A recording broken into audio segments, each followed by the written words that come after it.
नमस्कार, बहुत स्वागत है आप सभी का। आप देख रहे हैं आपका प्रोग्राम कहानी कुर्सी की व्यूज में। हूं सौरभ शर्मा आपके साथ। और इससे पहले कि आप नए साल की खुमारी में डूब जाएं, आज जरा बात करते हैं साल 2024 की। वैसे तो ये साल कब आया कब गया कुछ ज्यादा पता नहीं चला, क्योंकि इतनी चुनावी हलचल इस साल के अंदर थी और बड़े बड़े नामों के लिए बहुत सारे उतार चढ़ाव लेकर के ये साल निकल के आया, जिसमें खुद प्रधानमंत्री नरेंद्र मोदी भी शामिल हैं। तो आज इन सारे नेताओं की हम बात करेंगे कि साल 2024 हमारे देश के राजनीति के सितारों के लिए, दिग्गजों के लिए कैसा रहा, किसने क्या खोया, क्या पाया, क्या कमाया, क्या छूटा। ये सारी बातें आज कहानी कुर्सी की में आपके साथ होंगी। हमारे साथ मेहमान आ चुके हैं। हर्षवर्धन त्रिपाठी जी, सर बहुत स्वागत है आपका। विजय त्रिवेदी जी हमारे साथ हैं, सर बहुत स्वागत आपका भी। समीर चौहान के साथ हमारे साथ हैं, बहुत स्वागत सर आपका। नए साल की तैयारियों में अभी से थोड़े थोड़े मुझे डूबे हुए से नजर आ रहे हैं सभी लोग। सर 3 बजे के बाद ही शुरू होगा ना जश्न? चल ठीक है फिर। तो आज जरा एक एक नेता के बारे में हम बात करें। पहले आइए शुरुआत करते हैं प्रधानमंत्री नरेंद्र मोदी की 2024 कैसा रहा इस सवाल से। 2024 की शुरुआत नरेंद्र मोदी ने, आप याद कीजिए तो की थी अयोध्या में भगवान राम के मंदिर के इनॉग्रेशन से, उद्घाटन से। और उस वक्त नारा चल रहा था अब की बार 400 पार नरेंद्र मोदी करेंगे वो कमाल जो आज तक हिंदुस्तान की राजनीतिक इतिहास में किसी नहीं किया।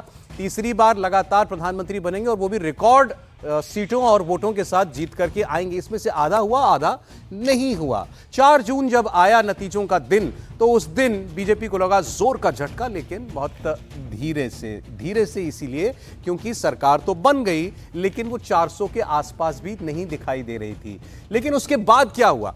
नरेंद्र मोदी और उनकी पार्टी को इस नंबर से थोड़ा उबरने में वक्त लगा। ऐसा लोगों ने आम कहा कि भाई लग ही नहीं रहा है कि ये तीसरी बार माफ कीजिएगा, तीसरी बार बीजेपी की सरकार बनी है। पहली बार हमने सुना ये एनडीए की सरकार है, पहली बार एनडीए की बैठकें होना शुरू हो गई थी और ऐसा लग रहा था कि शायद कुछ स्टॉक टेकिंग अब करनी पड़ेगी, शायद कुछ आत्मावलोकन सरकार को करना पड़ेगा, प्राइम मिनिस्टर नरेंद्र मोदी को भी करना पड़ेगा कि आखिर ऐसा क्या हुआ। और अगर वो इस खुमारी में रहे कि नंबर आ रहे हैं तो क्यों भला नहीं आए, कहां चूक हो गई। उत्तर प्रदेश ने खास तौर पर उनको जो झटका दिया उसके पीछे की वजह क्या थी? क्या कुछ जमीनी स्तर पर कुछ कमी रह गई, संगठन की चूक रह गई, या नैरेटिव में कोई कमी थी? ये सारी बातें पूछी जाने लगी। ये भी कहा जाने लगा कि नरेंद्र मोदी और उनकी सरकार क्या नारों में ज्यादा विश्वास करती है। 10 साल के अंदर जो 2014 के बाद से नरेंद्र मोदी के नाम का जो सितारा, जो डंका बज रहा था, जो सितारा चमक रहा था, उसमें वो चमक फीकी पड़ गई है क्या? इसको संभलने में कुछ वक्त लगा। लेकिन आपने ये भी देखा फिर उसके बाद जब पहले विधानसभा चुनाव हुए, हरियाणा का चुनाव सामने आया जिसमें सबने कहा कि कांग्रेस की सरकार बन रही है, लेकिन नरेंद्र मोदी की पार्टी ने कमाल कर दिया। और उस वक्त नारा एक और चला था, आपको याद होगा, बटोगे तो कटोगे। तो ये सारे कमाल किसके थे? नरेंद्र मोदी ने उसके बाद वो करिश्मा महाराष्ट्र में दोहराया और उससे भी ज्यादा हरियाणा से भी ज्यादा तेजी के साथ, ज्यादा ताकत के साथ करके दिखाया। तो नरेंद्र मोदी के लिए ये साल कैसा रहा? जब 400 पार तो नहीं हुआ, लेकिन तीसरी बार वो प्रधानमंत्री बने और उसके बाद लगातार विधानसभा चुनाव में उनकी पार्टी का जबरदस्त प्रदर्शन। तो आइए इस सवाल से हम लोग शुरुआत करते हैं। प्रधानमंत्री नरेंद्र मोदी, 2024 की शुरुआत और आज 2024 का आखिरी दिन, इसमें उतार चढ़ाव के बीच ग्राफ ऊपर की तरफ है जनवरी 2024 से या नीचे की तरफ है? देखिए, मुझे लगता है कि जब हम आज 2024 के आखिरी दिन ये बात कर रहे हैं तो प्रधानमंत्री नरेंद्र मोदी के व्यक्तित्व की बात कर रहे हैं।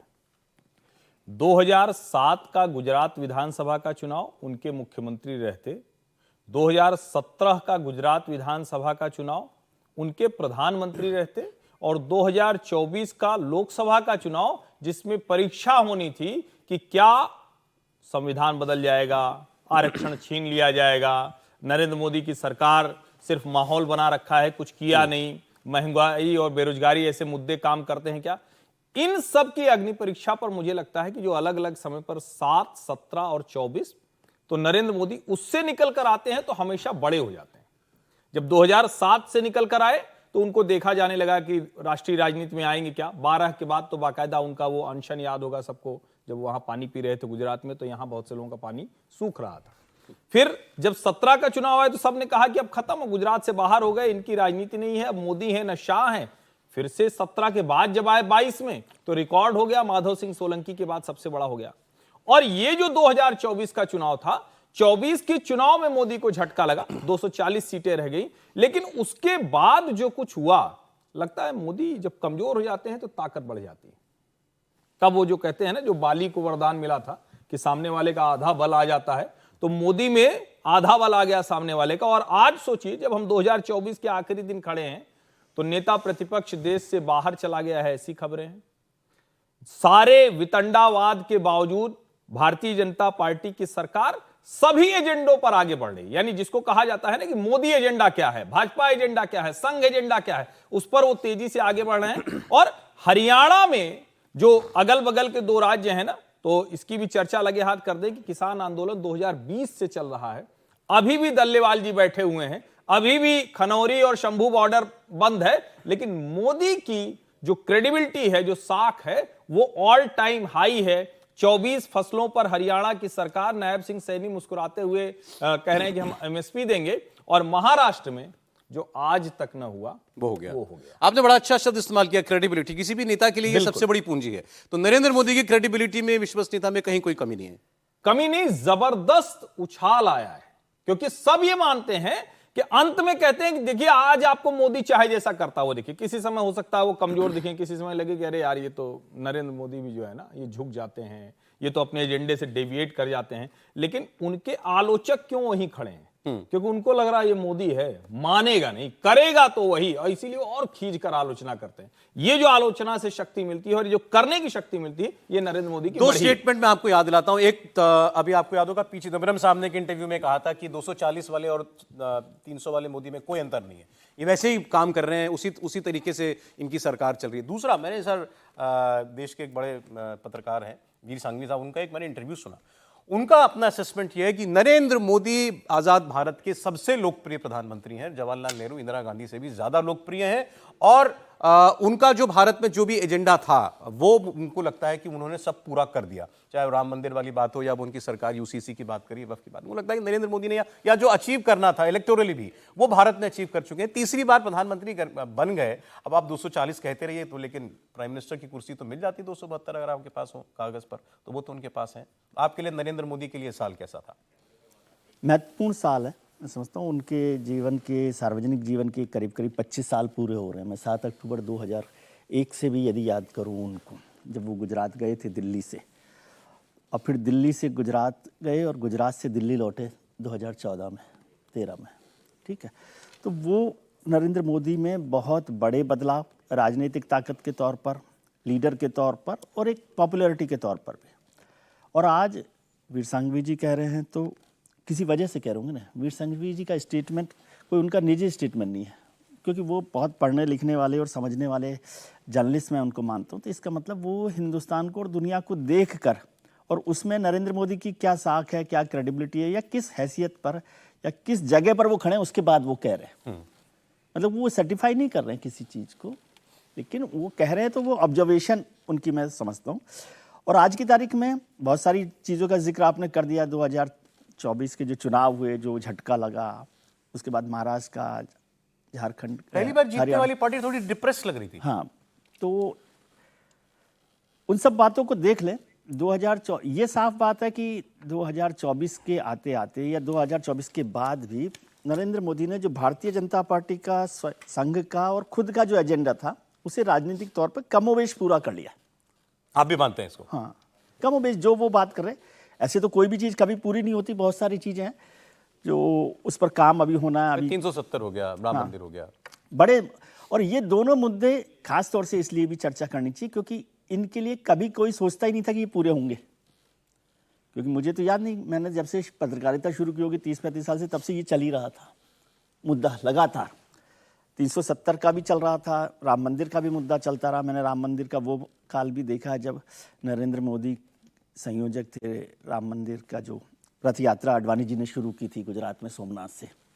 उस समय भी वो वहाँ खड़े थे, और वहाँ से जब 22 जनवरी 2024 को वो राम मंदिर की प्राण प्रतिष्ठा कर रहे हैं, तो एक बड़ा सफ़र उस दौरान हुआ। उसमें बहुत सारे उतार चढ़ाव आए, लंबी लड़ाई हुई, कानूनी लड़ाई भी हुई, लेकिन उस कानूनी लड़ाई को रफ्तार देने का काम नरेंद्र मोदी ने किया, ठीक है।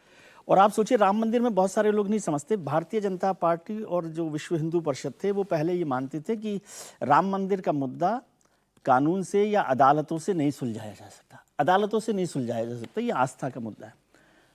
और उनकी ज़्यादातर मांग थी कि संसद में जब बहुमत हो तो हम कानून बनाकर इस पर मंदिर बनाएं। और जब भारतीय जनता पार्टी को बहुमत मिल गया 2014 में, तो नरेंद्र मोदी ने रास्ता चुना कि इसको अदालतों के रास्ते ही सुलझाया जाए ताकि कोई किसी तरह का विवाद नहीं हो। और वो लंबी लड़ाई लड़ी, उसमें भारतीय जनता पार्टी की सरकार ने और उनके जो विशेषज्ञ थे उन्होंने उस कानून अदालती लड़ाई को रफ्तार देने में मदद की। ठीक है, और वो फिर जब सुप्रीम कोर्ट से फैसला हुआ 2019 में, तो मंदिर का सपना जो था और एजेंडा जो था भारतीय जनता पार्टी का वो साकार हो गया। ठीक है, जो मुमकिन नहीं लग रहा था।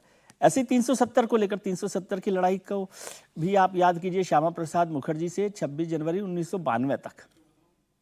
26 जनवरी 1992 याद कीजिए, जब नरेंद्र मोदी मुरली मनोहर जोशी के साथ वहाँ पर श्रीनगर के लाल चौक पर झंडा फहरा रहे थे, तिरंगा। और उसके बाद 370 का पास होना 2019 में 5 अगस्त।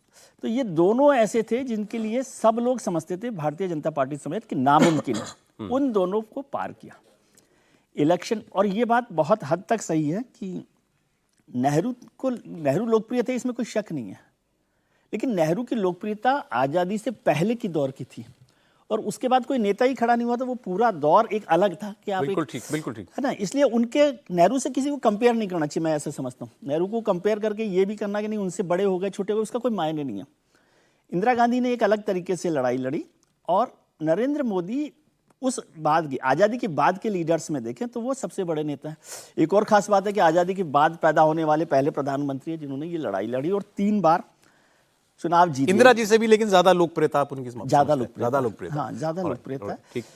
एंड ये 240 नॉट विथ स्टैंडिंग, आज भी नरेंद्र मोदी उतने ही ताकतवर हैं जो 2014 या 19 ताकतवर भी हैं और लोकप्रिय भी हैं। मैं दोनों बातें समझता हूँ, लेकिन नंबर लोकतंत्र में, डेमोक्रेसी में, पार्लियामेंट्री डेमोक्रेसी में बहुत महत्वपूर्ण होता है कि भाई वो 240 है, और वो 240 उनको अपने अंदर समझ में आई है बात कि उसके बाद वो किस तरह से सब चीज़ों को देख रहे हैं। ऐसा नहीं है कि उसको नहीं देख रहे हैं, ये समझ रहे हैं कि वो दिखने में आपको लग रहा है कि उनके एक्शन में कोई बात बदलाव नहीं आई है, लेकिन उन्होंने उन सब चीज़ों को असेस किया है।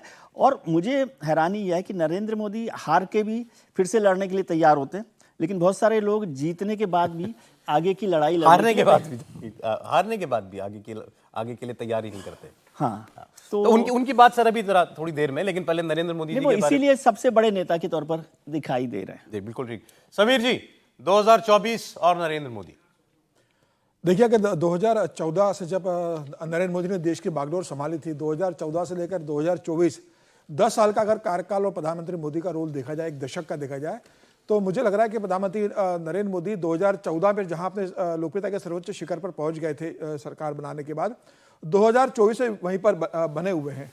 थोड़ा अप डाउन कुछ बीच में आता रहा किसी विषय को लेकर, लेकिन लोकप्रियता में नरेंद्र मोदी की कभी कोई कमी नहीं आई, और वो उसी शिखर पर बैठे रहे। कोई उनके आसपास भी नहीं पहुंचा जहां नरेंद्र मोदी ने अपने काम से, अपने नीति निर्धारण से और पार्टी को जिस तरीके से वो लेकर गए, भारतीय जनता पार्टी को, मुझे लगता है पार्टी के तो सबसे बड़े नेता ही, देश के सबसे बड़े प्रधानमंत्री, सबसे लोकप्रिय प्रधानमंत्री भी नरेंद्र मोदी बन गए हैं। और दुनिया में इतना बड़ा लोकप्रियता लेना कि आप रशिया और यूक्रेन के युद्ध के लिए आप जब बात करो तो दोनों के राष्ट्रपति आपकी बात को बहुत गंभीरता से सुने। अब अमेरिका के राष्ट्रपति भी कहे कि मोदी मेरे अच्छे दोस्त थे, और वही उनके घोर दुश्मन पुतिन भी कहे कि मोदी मेरे अच्छे मित्र। ये बहुत बड़ा अचीवमेंट है कि 2 विपरीत देशों के बीच में भी आपकी लोकप्रियता बने रहे। अमेरिका भी आपको उतना ही सम्मान दे और रशिया भी आपको इतना ही सम्मान दे। ये एक बहुत बड़ी उपलब्धि नरेंद्र मोदी की रही है। देखिए ठीक है, मुझे लगता है लेकिन 2024 में प्रधानमंत्री मोदी को इस बात का जरूर अफसोस रहेगा कि 2014 में जो उनको जीत मिली थी, 2019 में जो मिली थी, वो 2024 में थोड़ा वो 63 सांसद कम मिले। उनके कैरियर में ये जरूर उनको अफसोस रहेगा कि लगातार 3 बार पूर्ण बहुमत की सरकार बनाने से एक चूकने का जो वो रहता है, लेकिन सरकार बहुत अच्छे से चल रही है, सारे निर्णय वो ले रहे हैं। और मुझे लग रहा है कि जो एजेंडे संघ के थे, उनके जो एजेंडे रहे, आर्टिकल 370 का रहा, वो उन्होंने वहां से हटाया। राम मंदिर का निर्माण उन्होंने कर दिया है। यूनिफॉर्म सिविल कोड उत्तराखंड में लागू हो गया, पूरे देश में अब लागू होने जा रहा है। इसके अलावा 1 नेशन 1 इलेक्शन जैसे मुद्दे पर वो लेके जा रहे हैं। तो मुझे लगता है कि जितने बड़े इश्यू पेंडिंग रहे हैं देश के अंदर समस्या, वो सारी प्रधानमंत्री नरेंद्र मोदी अपने कार्यकाल में फिनिश करके जाएंगे। और मुझे लग रहा है कि इस मोदी के कार्यकाल में प्रधानमंत्री मोदी की नजर में चाइना से जो है सीमा निर्धारण का जो डिस्प्यूट है सबसे बड़ा, मुझे लगता है वो उसे सॉल्व करने की कोशिश करेंगे। और लगता है कि जितने भी बड़े इश्यू जो देश में लंबे समय से सॉल्व नहीं हुए, जिनको लेकर एक विवाद चलता रहा, चाहे वो अंतर्राष्ट्रीय सीमा का मामला हो या देश के अंदर NRC का मामला हो, वो सारे मुद्दे निपटा कर जाएंगे प्रधानमंत्री मोदी। मुझे लग रहा है अगले 5 साल में उनका एजेंडा क्लियर है। ऐसा कोई इश्यू नहीं रहेगा जिसपे कहा जाए कि यह प्रधानमंत्री मोदी कर नहीं पाए। अपने 15 साल में वो लगभग सभी मुद्दों को फाइनल स्टेज पर लेकर चले जाएंगे। अब आइए जरा बात कर लेते हैं उनकी, जो नरेंद्र मोदी के सामने खड़े हैं, राहुल गांधी। राहुल गांधी के लिए साल 2024 कैसा रहा? राहुल गांधी के लिए जाहिर है जो उनको 2 चुनावों में हासिल नहीं हो पाया, इस चुनाव में जीत तो ना सही, लेकिन एक आप कह सकते हैं एक विंडिकेशन जरूर उनको मिली कि उनका जो एजेंडा था वो लोगों ने कुछ हद तक सुना, उसको एक्सेप्ट किया और उनके जो सांसद थे 50 से 100 पर पहुंच गए। तो ये दुगने का जंप राहुल गांधी के लिए वाकई एक कम से कम अपनी पार्टी के अंदर लोग कहते हैं कि उनको एक निर्विवाद नेता के रूप में स्थापित करने वाला मौका 2024 के चुनाव का था। एलओपी वो बन गए। लोग कहते थे राहुल गांधी कभी कोई जिम्मेदारी नहीं उठाते, कभी किसी पद पर नहीं रहते। कांग्रेस पार्टी के अध्यक्ष बने तो वो पद भी उन्होंने छोड़ दिया जल्दी, लेकिन अब वो लीडर ऑफ ऑपोजिशन है, भारत में विपक्ष के नेता है और केवल अपनी पार्टी के नहीं पूरे विपक्ष को साथ में लेकर चलने की जिम्मेदारी उनकी है। लेकिन जो हाई पॉइंट था 4 जून 2024 का, जैसे मोदी वहां से उठ खड़े हुए, राहुल गांधी ने ऐसा लगा कि वो एक इनिशिएटिव गंवा दिया जो लोगों का भरोसा कमाया था 24 में लोकसभा चुनाव में। क्या हो गया कि वो हरियाणा, जम्मू कश्मीर और उसके बाद फिर महाराष्ट्र आते आते लगा कि फिर से एक बार राहुल गांधी उन्हीं सवालों के घेरे में। हर्षवर्धन जी तो नहीं भूल पा रहे कि वो कहां पहुंचे, वो तब पहुंच भी गए होंगे, जो करना हुआ कर रहे होंगे। देखिए, जब ये अच्छा किया कि मोदी और राहुल दोनों की चर्चा एक साथ होगी, तो एक बड़ा शानदार सा, जिसको कहें ना कि किसी टीवी की भाषा में होता है ना, एक खबर से दूसरे पे जाते हैं ट्रांजिशन लगाना पड़ता है, तो वो ट्रांजिशन है गांधी, महात्मा गांधी। महात्मा गांधी यानी जो उनका नाम था, सरनेम था, वो ले लिया इस परिवार ने। उधारी के गांधी, उसकी एक्सपायरी कब खत्म हो रही है? राहुल गांधी के साथ। इसको फिर से दोहरा रहा हूं, उधारी के गांधी की एक्सपायरी राहुल गांधी के साथ खत्म हो रही है। अब या तो ये परिवार सोचे कि आगे सरनेम अंबेडकर लगाना है, कुछ और नया नाम खोजे, लेकिन उधारी के गांधी की एक्सपायरी राहुल गांधी के साथ हो गई। क्यों मैं कह रहा हूं? महात्मा गांधी इस देश के ऐसे नेता थे जिनको लेकर कहा जाता था कि वो समाज से जुड़ी चिंता समस्या को रखते थे, उसको लेकर मूवमेंट क्रिएट करते थे और वो मूवमेंट भारत की आजादी का आंदोलन बन गया। उसके बाद किसी नेता को नेहरू जी, इंदिरा जी, जयप्रकाश नारायण, लोहिया, अटल बिहारी वाजपेयी सब आते गए, लेकिन कोई ये नहीं कह पाया कि महात्मा गांधी के बाद कौन। एक डिबेट डिस्कशन था, वहां मैंने पार्टिसिपेट किया और मैंने कहा कि मुझे लगता है, 15-16 की बात है, मैंने कहा कि मुझे लगता है कि महात्मा गांधी के बाद नरेंद्र मोदी उधर जा रहे हैं। वो मैंने उस आधार पर कहा था कि जो व्यक्ति कहे कि शौचालय की बात लाल किले से करे, यह दुस्साहस था। और राहुल गांधी क्या कर रहे हैं? दोनों का फर्क समझिए। दिख रहे हैं क्या कर रहे हैं? लाल किताब दिखा रहे हैं। अब क्या है कि मोदी, महात्मा गांधी के बाद मोदी, यानी जितनी समाज की समस्या है उसको गवर्नमेंट स्कीम के जरिए वो लागू कर रहे हैं। और राहुल गांधी की दिक्कत क्या है कि वो इसको समझ ही नहीं पा रहे। उन्होंने एक चीज पकड़ी, एनआरकी जिसको कहते हैं, मई 2024 में उनको लाभ भी हुआ। हम सब ने उनकी प्रशंसा की कि अपनी पार्टी को उन्होंने खड़ा कर दिया और लग रहा था कि बीजेपी उनके पीछे पीछे एजेंडे पर चल रही। लेकिन देखिए, 6 महीने तो बड़ा वक्त होता है, 3 महीने में ही उनका सारा गुब्बारा फुस हो गया। तो मेरा यह मानना है कि राहुल गांधी नेता के तौर पर है ही नहीं, उस लायक नहीं है, उस योग्य नहीं है। कांग्रेस पार्टी को चाहिए और इस देश को लोकतंत्र को जीवित रखने के लिए आवश्यक है कि नरेंद्र मोदी के सामने एक बढ़िया मजबूत विपक्षी नेता हो। वो राहुल गांधी नहीं है। देखिए, जब भी आप किसी नेता की बात करेंगे तो कोई एक रेफरेंस पॉइंट होना चाहिए। जैसे हमने मोदी जी के लिए भी कहा, तो हमने कहा 2014 जैसी, जो 2019 जैसी लोकप्रियता अभी है कि नहीं है। तो मैं राहुल गांधी के लिए अगर रेफरेंस पॉइंट 2019 रखा जाए, चुनाव हारे थे, कांग्रेस के प्रेसिडेंट थे, उसके बाद उन्होंने इस्तीफा दिया, लगातार दूसरे चुनाव में बुरी हार कांग्रेस पार्टी की हुई थी, और वहां से आज, तो आज कम से कम एक संवैधानिक पद पर बैठे हुए दिखाई देते हैं। उनके पास एक एजेंडा है, ऐसा कुछ लोगों को दिखाई देता है कि कहने के लिए कुछ है भाई, मुझे बताने के लिए कुछ लोगों के पास है। अब चाहे वो संविधान वाली बात ही बार बार ही कर रहे हो, क्यों ना कर रहे हो, लेकिन एक बात पर कायम है और एक चीज लोगों को परोस रहे। आपको लगता है राहुल गांधी ने कमाया 2019 से? मुझे लगता है राहुल गांधी ने बहुत कुछ कमाया है। ओके। और आज जब हम नरेंद्र मोदी के मुकाबले राहुल गांधी की तुलना कर रहे हो, तो इलेक्टोरल कंपैरिजन तो नहीं हो सकता। मतलब कांग्रेस पार्टी और राहुल गांधी और नरेंद्र मोदी और भारतीय जनता पार्टी दोनों के स्तर पर भी, क्योंकि भारतीय जनता पार्टी ने बहुत कुछ नक्शा बदल दिया हिंदुस्तान का राजनीतिक तौर पर, ठीक है। और राहुल गांधी जो सोनिया गांधी जी के वक्त का जो नक्शा था राज्यों के स्तर पर कांग्रेस का, उसको सस्टेन नहीं कर पाए, वो अलग मुद्दा है। लेकिन राहुल गांधी की ताकत क्या है? राहुल गांधी की ताकत जिसे हम अराजकता कहते हैं वो है। समझे? अराजकता इस दृष्टि से कि जिसको हम लोग बात करते हैं कि 3C, जिस पर मैं बार बार जोर देता हूं कि कन्विक्शन, कमिटमेंट और कंटिन्यूटी, उन 3 में से 2 पर वो चल रहे हैं। कंटिन्यूटी अभी उनके पास नहीं आई है, लेकिन कन्विक्शन और कमिटमेंट उनके पास आया। राहुल गांधी को ईमानदारी से हम करें, आलोचना करने के लिए बहुत सारी चीज़ों पर किसी की आलोचना की जा सकती है। चुनावी जीत उन्होंने हासिल की, नहीं की, कन्विक्शन, कमिटमेंट है, कंटिन्यूटी नहीं है। कंटिन्यूटी नहीं है, वो बार बार छोड़ते। जैसे अभी ये कल की भी घटना को हम जिक्र जिसका कर रहे थे, वो कंटिन्यूटी नहीं रखते। इसीलिए वो जो ये कॉन्स्टिट्यूशन जिसको आप लाल किताब कहते हैं, उस पर वो कमिटमेंट के बावजूद कंटिन्यूटी पर नहीं चल रहे कि उसी लड़ाई को वो आगे लड़े। ठीक है। लेकिन इस समय देश में राहुल गांधी अकेले नेता हैं जो अपने कन्विक्शन के साथ खड़े हैं, जिन पर आप कोई आरोप उस तरह से नहीं लगा सकते, और सामाजिक मुद्दों को वो ठीक से लड़ने वाले नेता के तौर पर खड़े हुए। नरेंद्र मोदी के सामने नाम लिया जाएगा, और अगर नरेंद्र मोदी के सामने किसी का नाम लिया जाएगा, जबकि वो इलेक्टोरल कंपटीशन में बहुत नीचे है, मतलब उसके बाद भी नरेंद्र मोदी के सामने अगर किसी का नाम करेंगे, आज हम चर्चा भी कर रहे हैं तो नरेंद्र मोदी वर्सेस राहुल गांधी कर रहे हैं, तो ये भी उनका अचीवमेंट है, उनकी ताकत है। इस पर देखना चाहिए कि वो किस तरह से लड़ रहे हैं। कांग्रेस को उन्होंने बढ़ाया, ताकत दी, इन पर सारा जो अपोजिशन था उसको भी उन्होंने कोशिश की कि साथ खड़ा करें, लेकिन उनके लिए जो एक लाइन अक्सर कही जाती है, जिसको मैं भी जिक्र करता हूं कि he never misses the opportunity to miss the opportunity. तो वो उनके पास होता है कि जब वो मौका होता है, उस मौके को डिस्पाइट इलेक्टोरल रिवर्सेस, आपको लगता है कि राहुल गांधी ने कमाया है इस साल? बहुत कुछ कमाया है। समझिए, मुझे लगता है राहुल गांधी के पास बहुत मौका है सर। 3 लोकसभा चुनाव हारने के बाद विपक्ष का नेता जब बने तो अभी वो 54 साल के हैं। आज प्रधानमंत्री नरेंद्र मोदी 74 साल के हैं।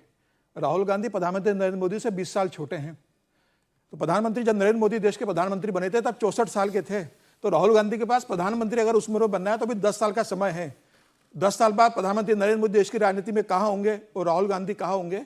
तो राहुल गांधी तमाम प्रधानमंत्री नरेंद्र मोदी से तुलना होने के बाद बुरी तरह हारे। कोई तुलना नहीं हो सकती प्रधानमंत्री नरेंद्र मोदी और राहुल गांधी की। जमीन आसमान का फर्क है दोनों की राजनीति करने के तरीके में, लेकिन उम्र का जो फासला है मुझे लग रहा है वो राहुल गांधी के पक्ष में है। अभी राहुल गांधी के पास समय है, अभी 3 चुनाव राहुल गांधी बहुत अच्छे से लड़ सकते हैं। भारतीय जनता पार्टी के पास तो अब नरेंद्र मोदी का विकल्प लाना होगा ना अगले चुनाव में 2029 के बाद। तो मुझे लग रहा है कि 10 साल बाद राहुल गांधी इस बात को मान रहे हैं कि जब प्रधानमंत्री नरेंद्र मोदी दौड़ में नहीं होंगे तो मैं एक बेहतर विकल्प हूंगा, और उस समय जो नेता होंगे उससे मेरी तुलना होगी। जहां तक नरेंद्र मोदी का सवाल है, जब तक नरेंद्र मोदी सक्रिय राजनीति में है, राहुल गांधी उनके सामने टिक नहीं सकते। चाहे वो 54 साल के पास 60 साल के हो जाए, चाहे 64 साल के हो जाए, उनके पास एक ही चांस रहेगा कि जब नरेंद्र मोदी उम्र की वजह से राजनीति से दूर होंगे, उस समय राहुल गांधी के सामने भारतीय जनता पार्टी का कौन चेहरा है, और तब देखेंगे। फिनिश पॉइंट तक पहुंचने के लिए उनको मोदी के रेस से हटने का इंतजार करना पड़ेगा। बिल्कुल, और उनके पास समय भी, अभी 54 साल के, वो अभी तो 10 साल है उनके पास। नहीं, लेकिन राहुल गांधी ने एक बड़ा झटका दिया अभी नरेंद्र मोदी को 2024 में। ये मत समझिए कि बिल्कुल इस तरह से आप स्वीपिंग कमेंट की तरह से देखें। राहुल गांधी ने एक बड़ा झटका दिया, और जिसको हम झटका मान रहे हैं मोदी का, वो राहुल गांधी का झटका, क्योंकि उनके कन्विक्शन ने, उनके एजेंडा ने उस चीज को झटके तक पहुंचाया। एक लाइन में नहीं हो पाएगा पूरा। हाँ बोलिए। कल नीतीश जी की बात कर रहे थे तो मैंने कहा भैया आए गए तो कट्टम कुट्टम हो जाता है। मई में किया, कितना महीना लगा, कट्टम कुट्टम हो गया। आज राहुल गांधी उससे नीचे खड़े हैं। राजनीति तो ऐसे ही चलती है ना।